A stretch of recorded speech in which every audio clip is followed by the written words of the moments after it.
는 49장 1절부터 12절까지의 말씀입니다.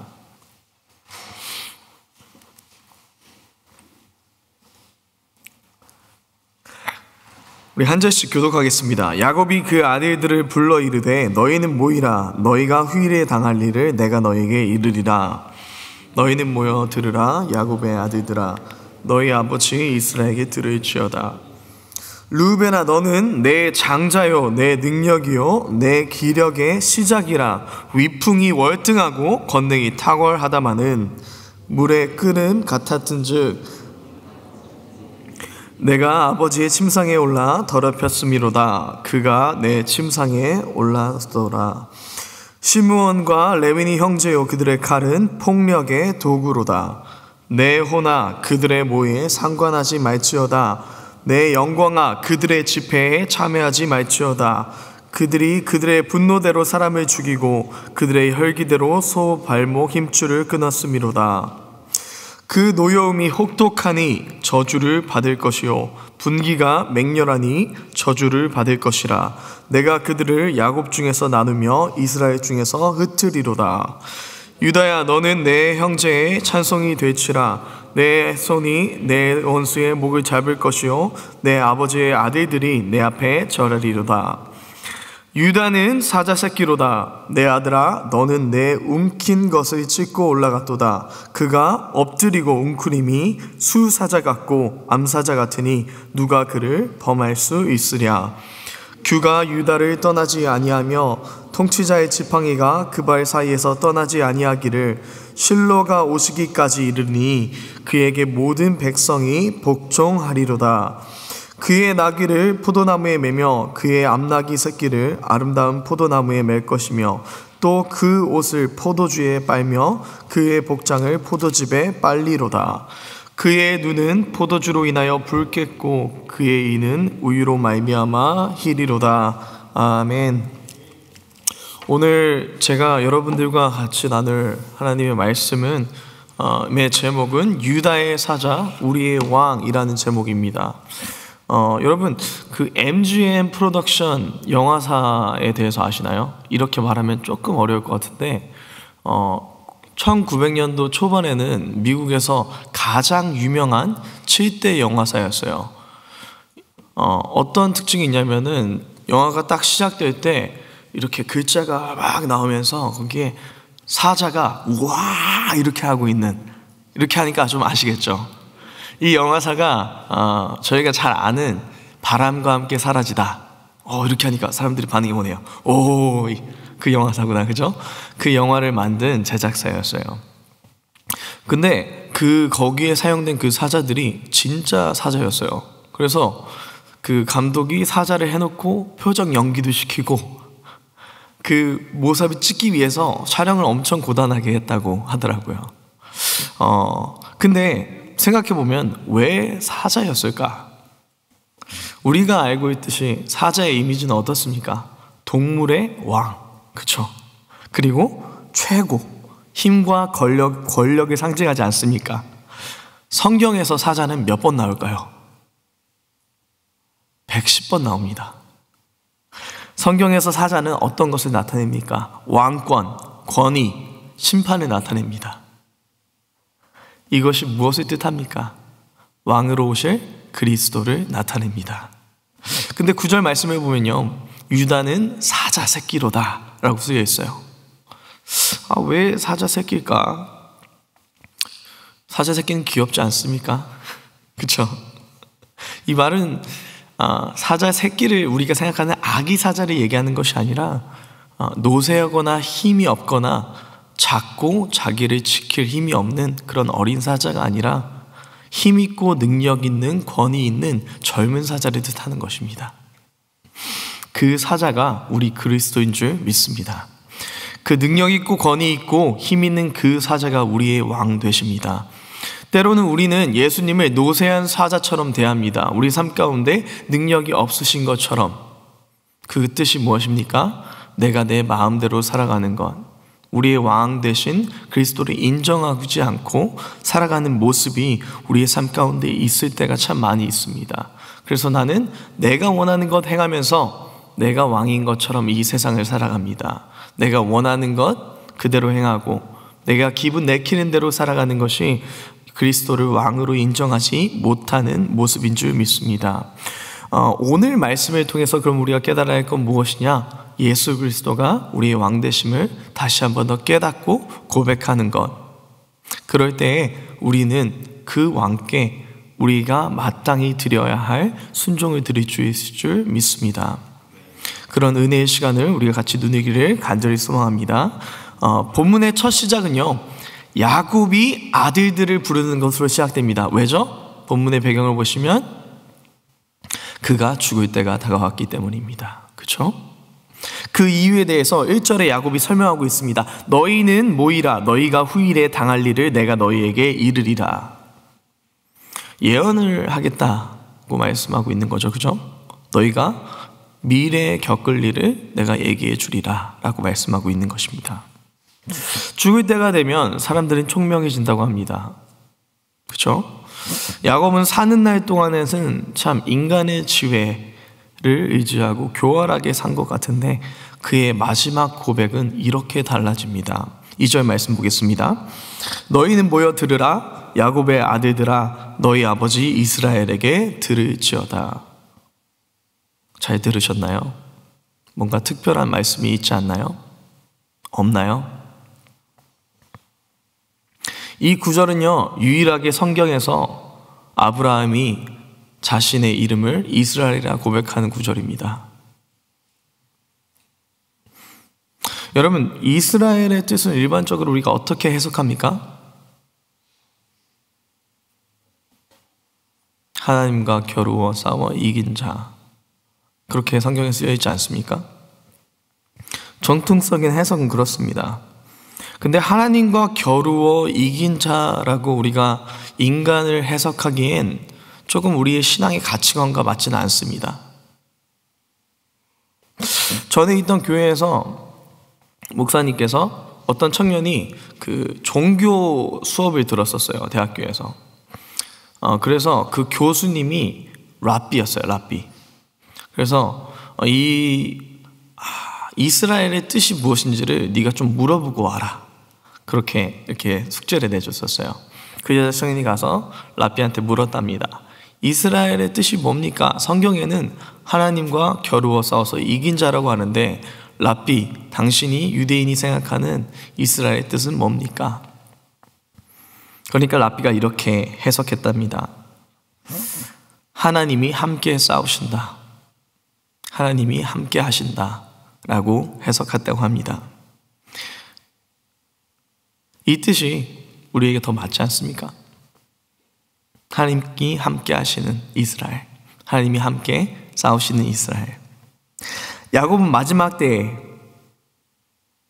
그의 생명이 다할 그때 야곱의 아들들아 말하며 자신의 정체성을 나타내지만 바로 그 이후에 너의 아버지 이스라엘에게 들으라 말하므로 그가 하는 말이 하나님으로부터 오는 예언의 말씀임을 선포하고 있는 것입니다.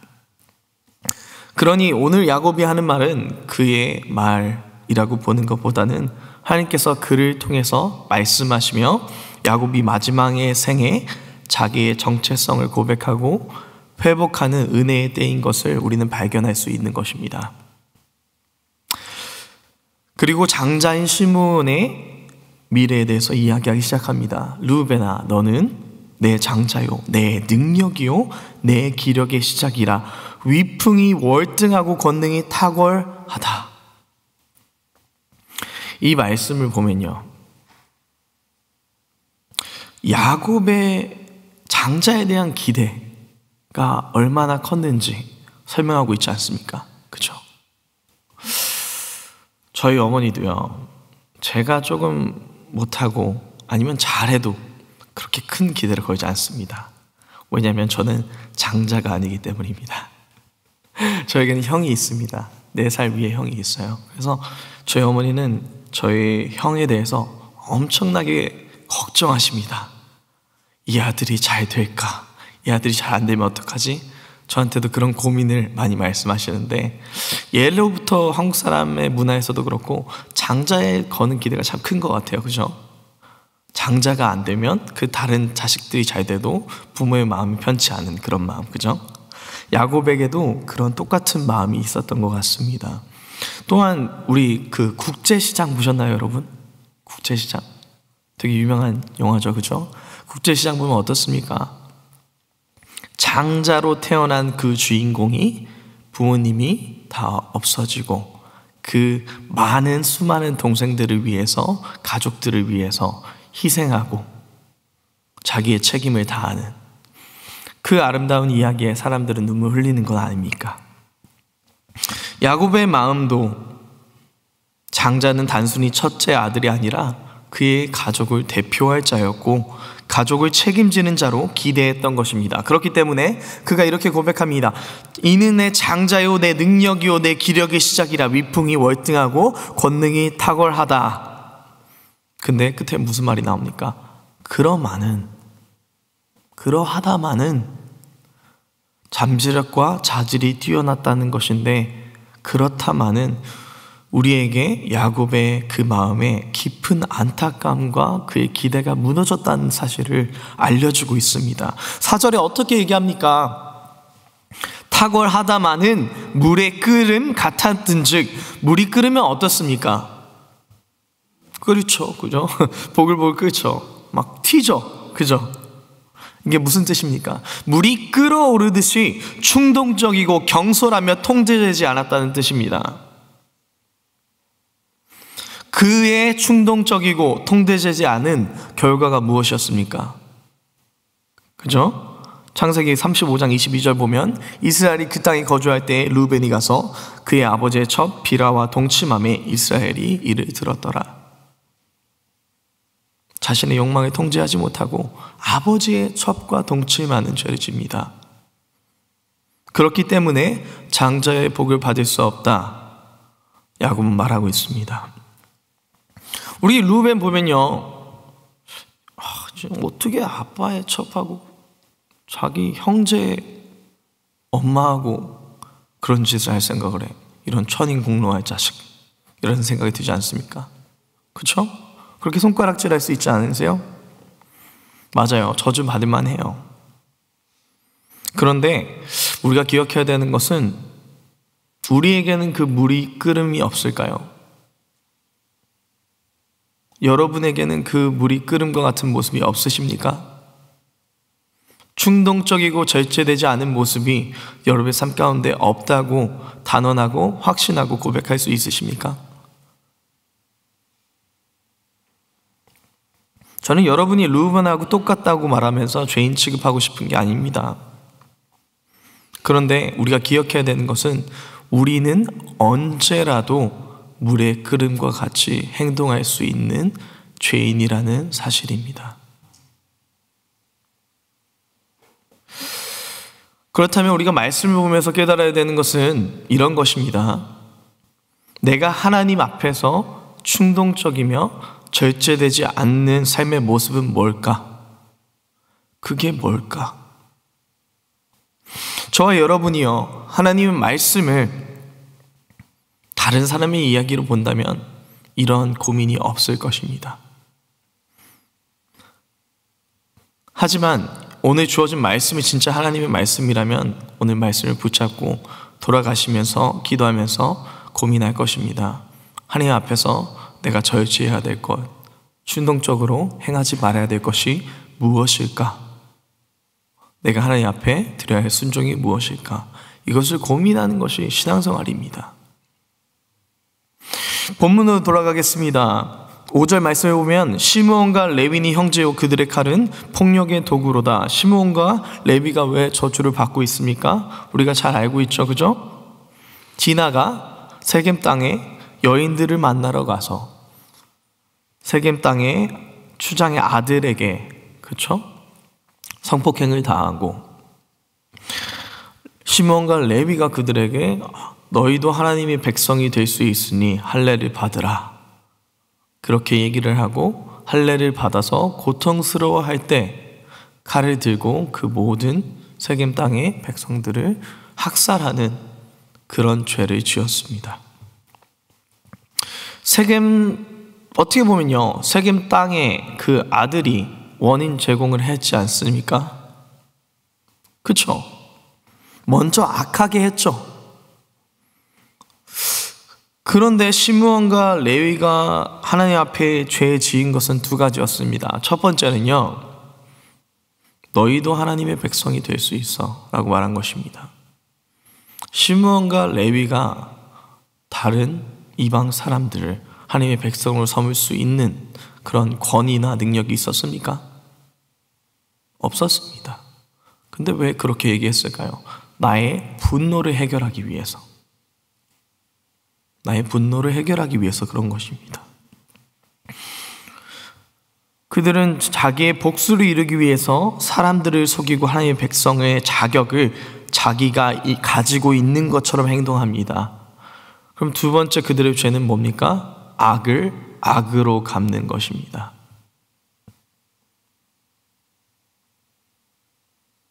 하나님은 악을 악으로 갚는 것을 절대 선하게 보시지 않습니다. 먼저 원인 제공을 했다고 하더라도 말입니다. 여러분, 악을 악으로 대하는 것에 대해서 좀 생각해 보면 세상적인 기준에서는 나쁘게 생각하지 않습니다. 내가 손해를 보면 이 사람도 손해 받아야 됩니다. 그렇지 않습니까? 옛날에 이런 경험이 있지 않습니까? 참을 3번이면 살인을 면한다 라는 말씀이 있지 않습니까? 그죠? 근데 요새는 3번 참으면 이런 말이 있어요. 호구다. 3번 참으면 호구랍니다. 참을수록 내가 손해받는다는 것입니다. 왜요? 세상이 악하니까. 내가 참을수록 나를 귀하게 대하는 것이 아니라 내가 참을수록 나를 바보 취급하니까요. 그런데 우리가 말씀을 알고 하나님을 알면 어떻게 행해야 합니까? 하나님의 말씀을 위해서라면 호구가 되어야 됩니다. 다른 이들이 나에게 악하게 대하는 것을 악하게 갚지 않아야 됩니다. 결론적으로 시므온과 레위가 악을 악으로 갚을 때에 저주를 받고 하나님의 관계에서 멀어지었듯이 우리가 악을 악으로 갚을 때에 하나님의 마음에서 멀어진다는 것을 깨달아야 됩니다.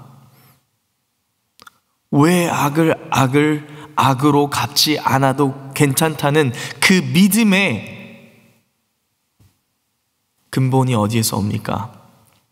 로마서 12장 19절, 내 사랑하는 자들아 너희가 친히 원수를 갚지 말고 하나님의 진노하심에 맡기라. 기록되었으되 원수를 갚는 것은 내가 하리니 내가 갚으리라.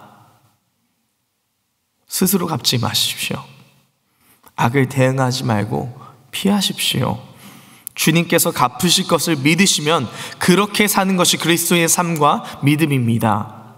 하나님이 그의 공의로 내가 하는 복수보다 더욱더 정의롭게 공의롭게 갚으실 것을 내가 믿는데 내가 왜 악을 악으로 갚습니까? 왜 내가 복수해야 됩니까? 내가 주체가 되기 때문입니다. 그렇게 해야지 내 마음이 풀릴 것 같고 그렇게 해야지 내 분통 터진 게 보상받을 거라고 생각하기 때문입니다. 하지만 정작 그렇게 하면 여러분 진짜 후련하세요? 아니요. 하나님의 선한 양심이 있으면 후련하지 못해요. 나에게 상처 준 사람에 더 큰 상처를 주면 여러분 마음이 기뻐 뛰놀며 환호성을 부릅니까? 그렇지 않습니다. 찝찝해요. 왜요? 신앙의 양심이 있기 때문에.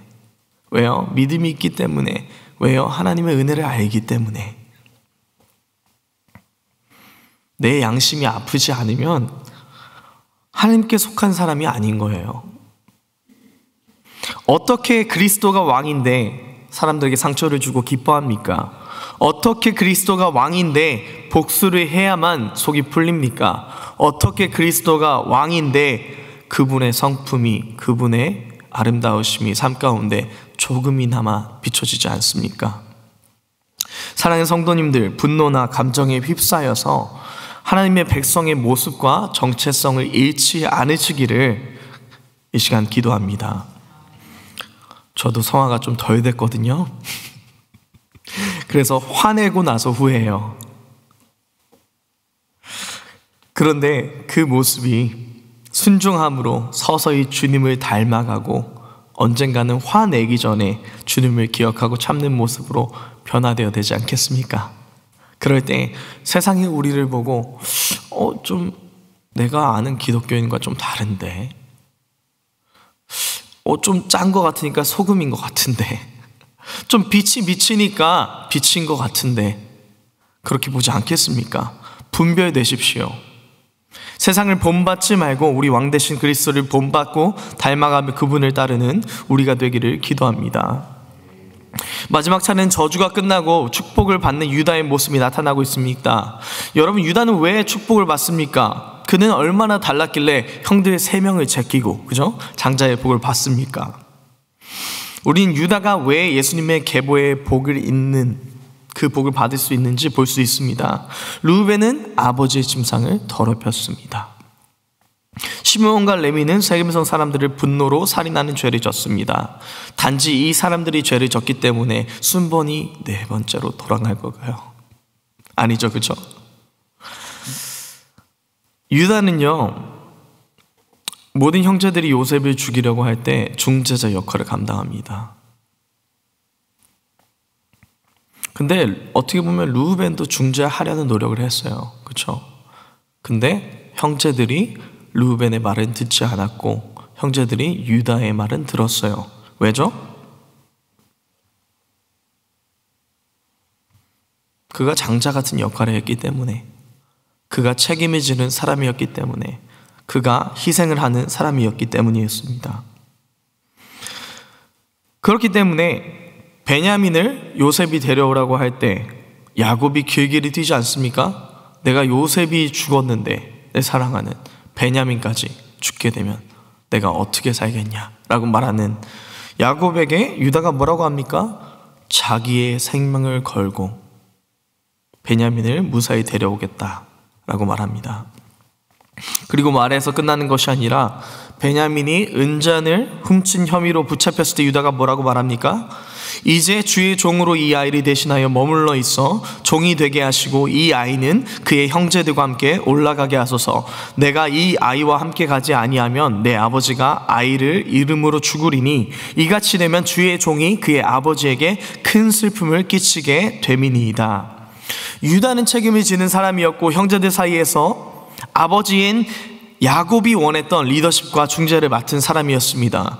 그런 유다에게 장자의 복이 주어지게 됩니다. 유다는 형제의 찬송이 되게 되고 절을 받게 된다고 8절에 쓰여 있습니다. 그런데 8절에서 중요한 부분은 내 손이 내 원수의 목을 잡을 것이요.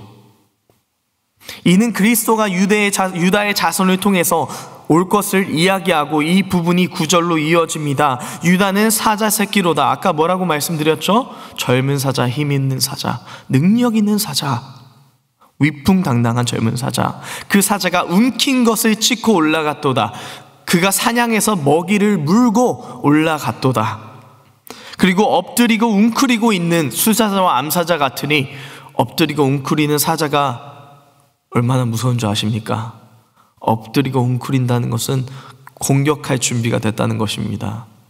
그래서 성경은 뭐라고 말합니까? 어찌 그를 범할 수 있으랴. 힘있고 능력 있는 사자가 웅크리고 있는데, 공격할 준비가 되어 있다는 걸 아는데 여러분 가서 만질 수 있겠습니까? 못하죠. 그 유다에게 이제 10절 말씀 보면, 규가 떠나지 아니하고, 이 말은 왕권이 유다 지파에서 계속해서 이어진다는 것, 통치자의 지팡이 그의 권위가 이어질 것, 그리고 중요한 말씀은 실로가 오시기까지 백성이 복종하리로다. 실로가 뭐죠? 실로는 무슨 뜻을 갖고 있죠? 그의 것이라는 뜻을 갖고 있습니다. 하나님의 것. 누구를 뜻하고 있습니까? 예수 그리스도를 뜻하고 있습니다. 예수 그리스도가 오시기까지 유다의 왕권이 유지될 것이다. 그리고 백성들이 그에게 복종하리로다. 백성들이 예수님께 복종하리라 라는 것을, 복음의 소식을 예언하고 있는 것입니다.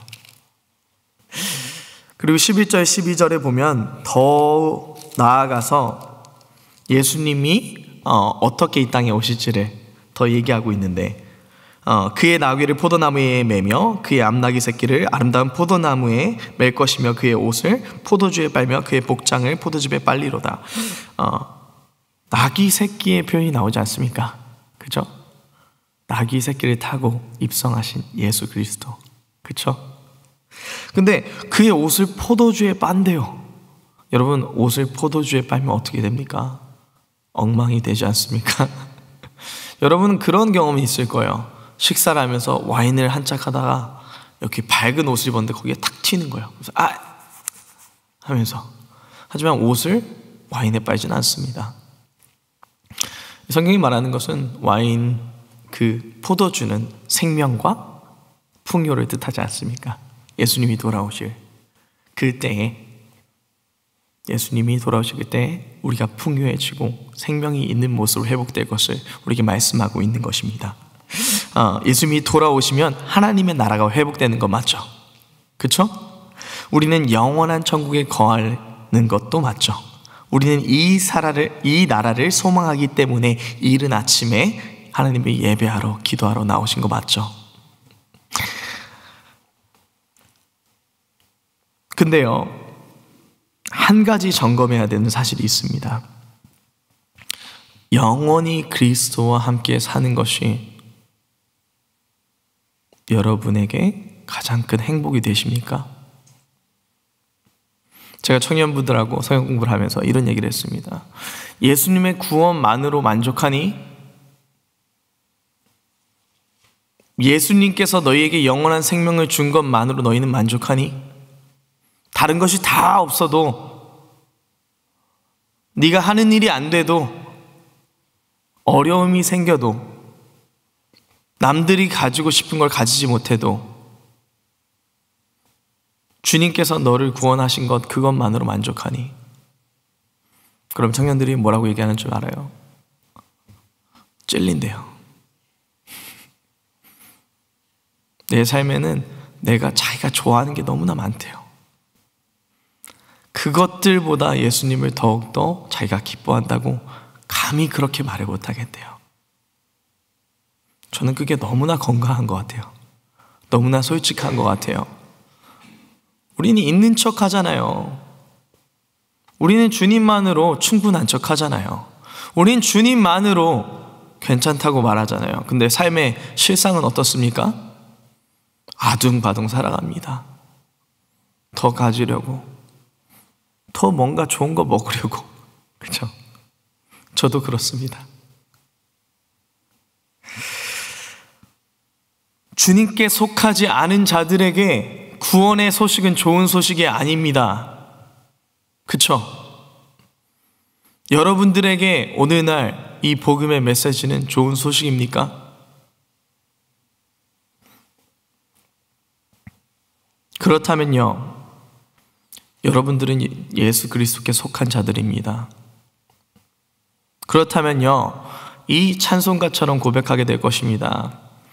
할렐루야 찬양하세, 내 모든 죄 사함받고 주 예수와 동행하니 그 어디나 하늘나라.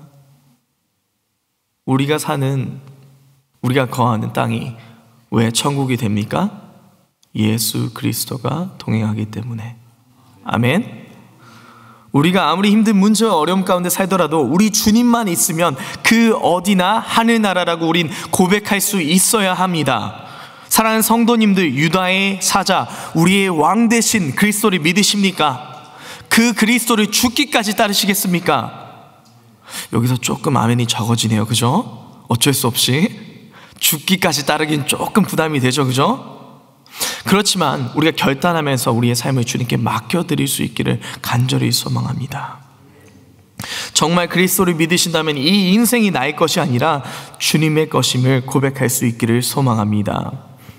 그래서 우리의 신앙의 양심을 지키기 위해서라면 나의 분노나 미움이나 질투, 시기를 내려놓고 주님의 뜻을 선택해야 될 줄 믿습니다.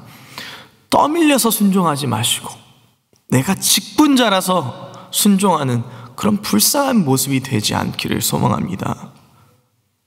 그 부모의 그 자녀이듯이 그 하나님의 자녀가 되십시오. 우리는 그런 주님을 본받는 그리스도인이 되어 살아가는 저와 여러분이 되기를 간절히 소망합니다. 기도하겠습니다. 첫 번째 기도 제목을 드리겠습니다. 우리의 주권을 드리는 기도 제목을 하겠습니다. 주님, 우리의 왕이 되어 주셔서 다시 처음부터 우리의 삶을 다스려 주시옵시고, 아브라함이 마지막 때에 자신의 이름을 이스라엘이라 고백한 것처럼 우리의 마지막에도 주님께서 나와 함께 하셨으며 지금도 함께 하신다 고백하게 하시고, 우리의 삶에 주님이 우리의 왕으로 고백되어지는 아름다운 고백이 있게 하여 붙잡아 주시옵소서. 우리의 주권을 드리는 기도로 주님 앞에 나아가겠습니다. 기도하겠습니다. 하나님 아버지 감사합니다. 우리의 삶 가운데서 주님을